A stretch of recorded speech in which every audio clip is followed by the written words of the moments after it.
안녕하세요. 임반장입니다.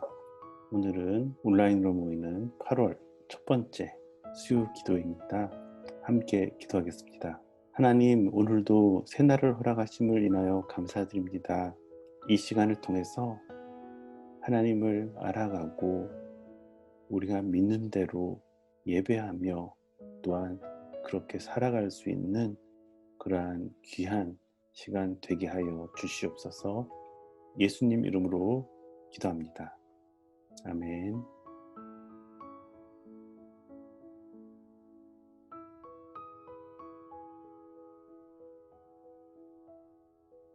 마태복음 13장 53절에서 58절 말씀입니다.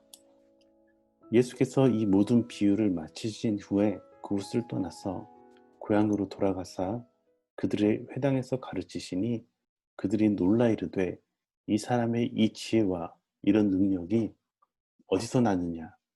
이는 그 목수의 아들이 아니냐? 그 어머니는 마리아, 그 형제들은 야고보, 요셉, 시몬, 유다라 하지 않느냐? 그 누이들은 다 우리와 함께 있지 아니하냐? 그런즉 이 사람의 모든 것이 어디서 났느냐? 하고 예수를 배척한지라. 예수께서 그들에게 말씀하시되 선지자가 자기 고향과 자기 집 외에서는 존경을 받지 않음이 없느니라 하시고 그들이 믿지 않음으로 말미암아 거기서 많은 능력을 행하지 아니하시니라. 비유로 하나님 나라에 대한 이야기를 나눠주시고 예수님께서는 고향으로 가셨습니다. 예수의 가르침에 놀라지만 결국 그들은 예수님을 목수의 아들이라고 이야기하며 예수님을 배척했다고 합니다. 고향에서 배척을 당했다라는 것은 어떤 의미였을까요? 한 자료를 보면 1세기 팔레스타인은 매우 강력한 가족 중심의 자급자족 사회였다라고 이야기를 합니다. 오이코노미아라고 하죠. 오늘날의 경제 영어 단어 이코노미가 바로 오이코노미아에서 유래했지만 의미는 완전 다릅니다. 그 당시 가정이라고 번역하는 오이코스, 그것은 단순히 혈연 관계로 맺어진 친족에만 제한되지 않았었습니다. 오이코스에는 부부, 자녀, 하인, 가축, 그리고 농지까지 포함이 되었었죠. 우리가 신명기를 묵상할 때 보았던 하나님 앞에서 이렇게 예배하라 라고 하시며 가족과 함께 종과 함께 하나님 앞에서 먹고 즐거워하라 말씀들이 이런 의미였구나 라고 이해가 되는 것 같습니다. 바로 이 오이코스라는 공동체 안에서 자급자족 경제 시스템이 이루어졌다라는 것이죠. 성경에서 말하는 가족 또는 친족이라는 말은 자급자족할 수 있는 최소한의 경제 단위를 뜻하는 것이죠. 그 시스템에서는 화폐나 급여가 필요하지 않았고 가족 시스템에서 가장 중요한 것은 생계의 유지였지 자본 축적이 아니었던 것이죠.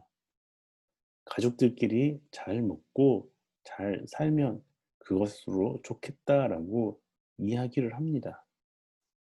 오늘 읽은 본문 안에서 예수님이 고향에서 환영받지 못하고 배척당했다라는 것은 바로 이러한 자급자족 시스템, 오이코노미아에서 밖으로 밀쳐졌다는 이야기인 것이죠. 다시 표현해서 예수님께도 생계 유지에 문제가 생겼다라는 말로 들려지는 것이죠. 그런데 이 자급자족 경제 시스템 안에서도 급여를 받는 노동자가 필요한 경우가 생기기도 했는데 보통 품삯 일꾼이라고 불리는 예를 들어서 밀을 추수하거나 포도를 수확할 때 급히 노동이 필요한 그때 이러한 임시 고용직이 필요했던 것이죠. 임시직이었던 급여 노동자는 오이코스 시스템에 속한 그 노예보다 불안정한 삶을 살아갈 수밖에 없었고 또한 사회적으로도 매우 소외되고 천대받을 수밖에 없었습니다. 왜냐하면 급여 노동자가 되는 경우는 거의 모두 자신이 속해 있던 가족 시스템, 오이코스가 무너져 있던 경우였기 때문에 어디에서도 생계 또는 안전을 보장받을 수가 없었지요. 성경에서 말하는 약자에 적용되는 가장 흔한 경우가 고아와 과부, 그리고 나그네였습니다.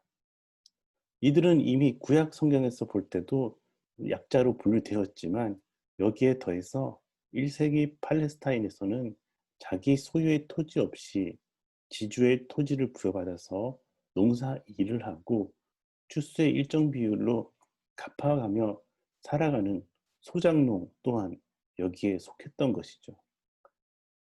그들이 얼마나 천대받았냐면은 당시의 소작농을 노예와 비슷한 단어인 콜로누스라고 했다라고 합니다. 소작농과 매우 유사한 상황, 어쩌면 더 열악한 현실에 놓여 있던 이들은 바로 어부입니다. 테렌티우스는 이렇게 이야기하고 있습니다.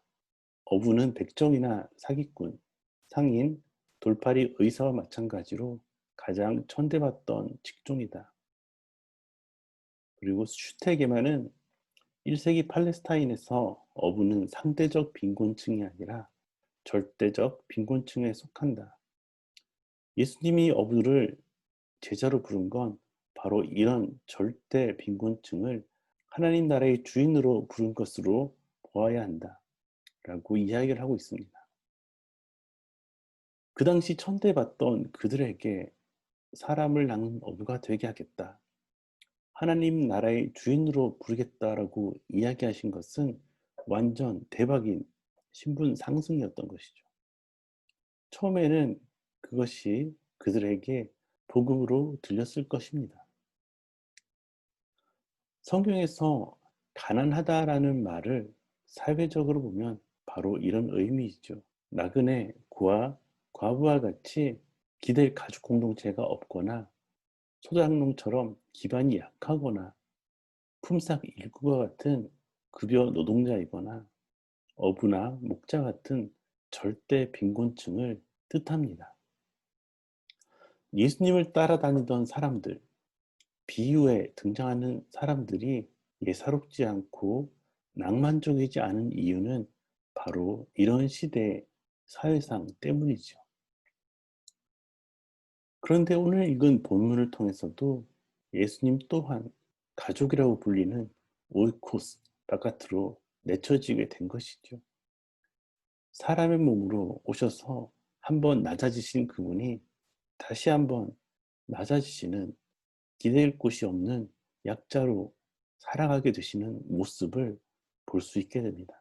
제자들에게 기도를 가르치시면서 하셨던 오늘 우리에게 일용할 양식을 주시옵고 라는 말이 그냥 나온 기도가 아니라는 생각을 하게 됩니다.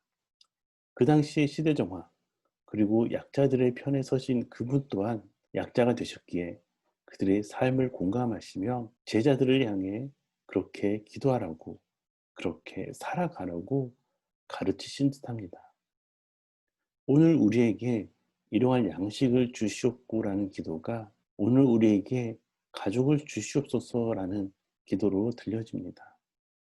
오늘 서로에게 가족이 되라는 말로 들려집니다. 하나님 나라의 가족이 된다는 것은 어떤 의미일까요? 서로에게 기댈 가족이 되어주고 실질적으로도 삶을 살아갈 수 있는 힘이 되어주는 것을 말할 것입니다. 오늘도 버거운 삶을 우리가 살아가지만 하나님 나라의 가족됨을 기도하며 또한 그렇게 함께 가족됨으로 살아가는 우리 씨앗 공동체 되기를 간절히 소망해 봅니다. 기도하시겠습니다.